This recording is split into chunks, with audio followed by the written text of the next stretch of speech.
মমতা বন্দ্যোপাধ্যায়ের গতকাল বিরজু কেওটের বাড়িতে আশাকে নিয়ে তীব্র প্রতিবাদ নয়, তীব্র ক্ষোভ জানালেন শ্রদ্ধেয় প্রয়াত মুকুল রায়ের পুত্র শুভ্রাংশু রায়।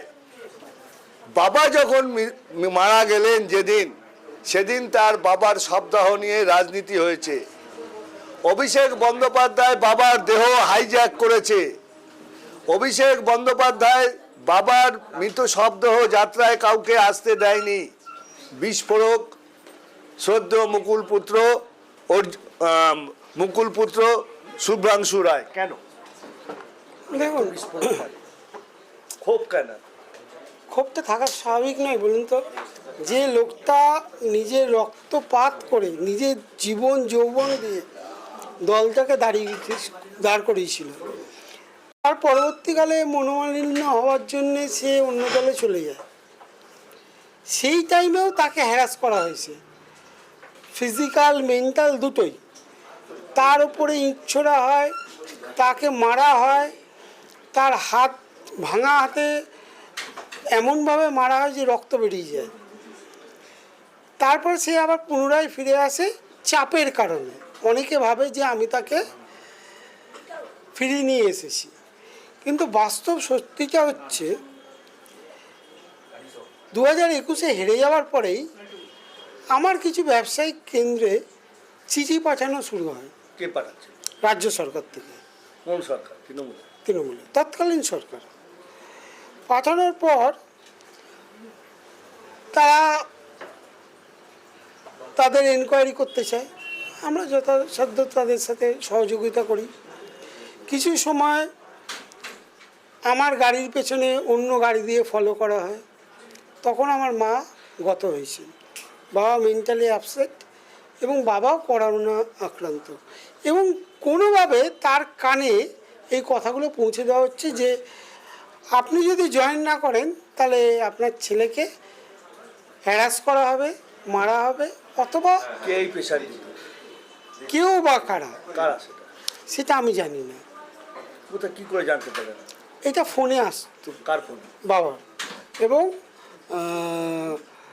বাবার পারিপার্শ্বিক যে ছেলেপিলেরা থাকতো তারাও আমাকে বলেছে। এবং বাধ্য হয়ে একদিন মা তখন মারা যায়নি, যে বাবা ডিসিশন নেয় যে জয়েন করবে তৃণমূলে। হ্যাঁ, এবং আমরাও জানি না। বাবা কিন্তু সুস্থ অবস্থায় সেদিনকে ছিলেন না, তার মেন্টাল প্রবলেম শুরু হয়ে গেছিল। এটাই কি মৃত্যুর একটা কারণ? এই যে মানসিক প্রেশার, তাকে নিয়ে এসে যেভাবে মানসিক প্রেশার দেওয়া হয়েছিল, কোনো গুড পলিটিশিয়ান এই জিনিস করতে পারে না। এবং তাকে এনে প্রথমে যখন জয়েন করানো হয়, আপনাকে এই দায়িত্ব দেওয়া হবে, এই করতে হবে, সেই করতে হবে বলা হয়। মৃত্যুর প্রয়োজনে দেওয়া নাকি এগিয়ে দেওয়া মৃত্যুর দিকে? আমার তো তাই মনে হয় যে মৃত্যুর দিকে এগিয়ে দেওয়া হয়েছিল। কারা এগিয়ে দিয়েছিল বাবাকে? তৎকালীন সরকার। কেস করবে না, এখানে আর কেস করে কোনো তো লাভ নেই। কেন? সে তো মারা গেছে। এবং তা আমি এই মৃতদেহ দিয়ে রাজনীতি করার পক্ষপাতী নই। সরকারের বিরুদ্ধে কিন্তু অভিযোগ করছেন, খুনের একটা অভিযোগ আসছে যে এইভাবে মানসিক প্রেশার দিয়ে খুন করা যায়। আপনি যেটা বললেন, এটা তো হয়েছে। কি হয়েছে? যে বাবাকে মানসিক প্রেশার দেওয়া হয়েছিল। বাবা কাউকে জয়েন করাচ্ছে, তাকে তৎক্ষণাৎ বলে দেওয়া হচ্ছে যে ওনার হাত দিয়ে জয়েন করানো যাবে না, আপনি জয়েন করাতে পারেন না, আপনি ওইখানে গেছেন কেন? এতে কি মানসিক স্থিতিশীলতা নষ্ট হয়ে গেছিল? হ্যাঁ। কি হয়েছিল? বাবা স্মৃতি ভুলে যাচ্ছিল। পুরনো কথা 20 বছর, 15 বছর বা 25 বছর আগেকার কথা মনে থাকছিল, বর্তমান কথা ভুলে যাচ্ছিল। বাবার মৃতদেহ নিয়ে রাজনীতি করা হয়েছে, বাবার মৃতদেহ হাইজ্যাক করেছে, সরাসরি অভিযোগ করলেন। একদমই তাই। তাই? প্রথমে সকালে আমি খবর জানিয়েছিলাম অভিষেক ব্যানার্জিকে, মাঝরাতে। কোনো রিপ্লাই পাইনি তখন। আমার এক পরিচিত বাবার খুব কাছের ছেলে, সে শুভেন্দুদাকে ফোন করে, শুভেন্দুদা তার থেকে খোঁজ নেয়, আমার ফোন নম্বর নেয়, সকালে আমাকে ফোন করে।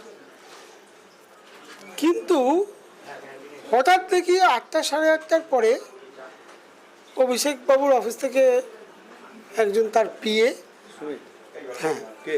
হ্যাঁ সুমিত ফোন করে যে তোমার সমস্ত দায়িত্ব দাদা নিতে বলেছে এবং তুমি অ্যাপেলো হসপিটালে যাও, ওইখানে পার্থদা এবং সুজিত বোস থাকবে। কোন পার্টি? পার্থভৌমিক। যাই যথারীতি, তখনও কেউ আসেনি এবং আমাকে কিন্তু তখন বাবার কাছেও যেতে দেওয়া হয়নি, যে কিছু ফর্মালিটিস আছে সেগুলো পূরণ করার জন্য, এবং পুলিশ ঘিরে রাখে পুরো জায়গাটা, কাকে?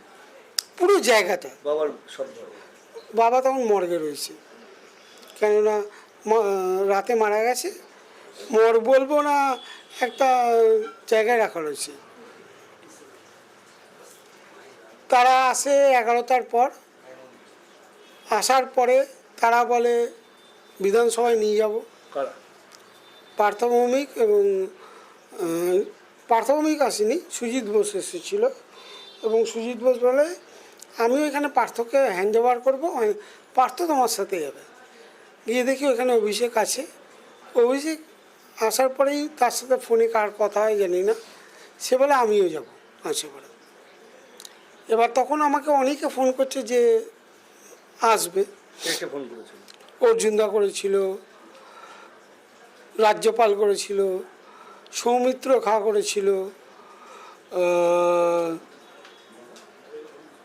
তৃণমূলের আরও অনেকে করেছিল, আর বিজেপির ম্যাক্সিমাম লোকেই করেছিল। আসতে দেওয়া হয়নি। এবার যখন দেখছে যে পুরো এলাকাটা পুলিশের ছয়লা, প্রচুর সাধারণ মানুষ কিন্তু ঢুকতে পারেনি সেদিনকে। দেওয়া হয়নি। কারণ হচ্ছে পুলিশ এমনভাবে ঘিরে রেখেছিল যাতে কেউ ঢুকতে না পারে। তখন প্রতিবাদ করনি কেন? তখন প্রতিবাদ করার মানসিকতায় আমি ছিলাম না। একেতে বাবা মারা গেছে, মাথার ওপর থেকে ছাদ চলে গেছে। সাহস ছিল। দেখুন, আমি আমাকে যতদূর চিনি, আমি যদি সেই টাইমে সেই অবস্থায় না থাকতাম তাহলে আমি প্রতিবাদ করতাম। একটু আগে আপনি বললেন যে আপনি সাহস পাননি, তখন সেই সাহস ছিল না যে আমি মানসিক অবস্থায় ছিলাম না সেই টাইমে। যার বাবা মারা গেছে, মা নেই, সে আর এই নিয়ে কী প্রতিবাদ করবে? হাইজ্যাক বললেন কেন? হাইজ্যাক করেছে, রাজনীতি করেছে মৃত্যু নিয়ে। একটা জায়গায় সমস্ত তৃণমূল কংগ্রেসের লোক, তৃণমূল কংগ্রেসের নেতারা রয়েছে, 2জন বা 4জন বিজেপির লোক ওইখানে এসে কিছু করতে পারবে, ঢুকতে পারবে? কেননা তার আগেই প্রচুর বিজেপির নেতা মন্ত্রীকে মারা হচ্ছে, এফআইআর হয়েছে। একটা সিন ক্রিয়েট করবে, সেটা কোনো সুস্থ মানসিকতার লোক চাইবে যে একটা মৃতদেহকে সম্মান জানাতে গিয়ে সেখানে সিন ক্রিয়েট হোক? হতো এটা? আমার তো মনে হয় হতো। কি হতো? যে সিন ক্রিয়েট করতো কারা? তৃণমূল কংগ্রেসের কর্মীরা। কে নেতৃত্ব দিত? তৎকালীন যারা দায়িত্বে ছিল তারাই। কারা দায়িত্ব ছিল? সর্বভারতীয় সাধারণ সম্পাদক আমাদের সাথে হাঁটছে, তাহলে তার ওপরে তো আর কেউ নেই। এটা কি শোভনীয়? একদমই শোভনীয়। কতটা কষ্ট পেয়েছেন মানুষ? তখন বাবার খোঁজ নিত না, তাই জন্য আমি ফেসবুকে একদিন লিখেও ছিলাম, কে খোঁজ নিত? দলের কেউ না। একবার খালি গিয়েছিলেন কে? সুপ্রিমো কে? মমতা ব্যানার্জি। মৃতদেহের দিন আসেনি, ফোনও করেনি। এই যে এটা, অথচ শ্রমিক ভট্টাচার্য গেছে বাবাকে দেখতে। সৌমিত্র খাঁ বারংবার খোঁজ নিয়েছে, বারংবার গেছে 2 থেকে 3 বার। এছাড়াও দিব্যেন্দু অধিকারী নিয়েছে, শুভেন্দু অধিকারী নিয়েছে, এরা সবাই নিয়েছে।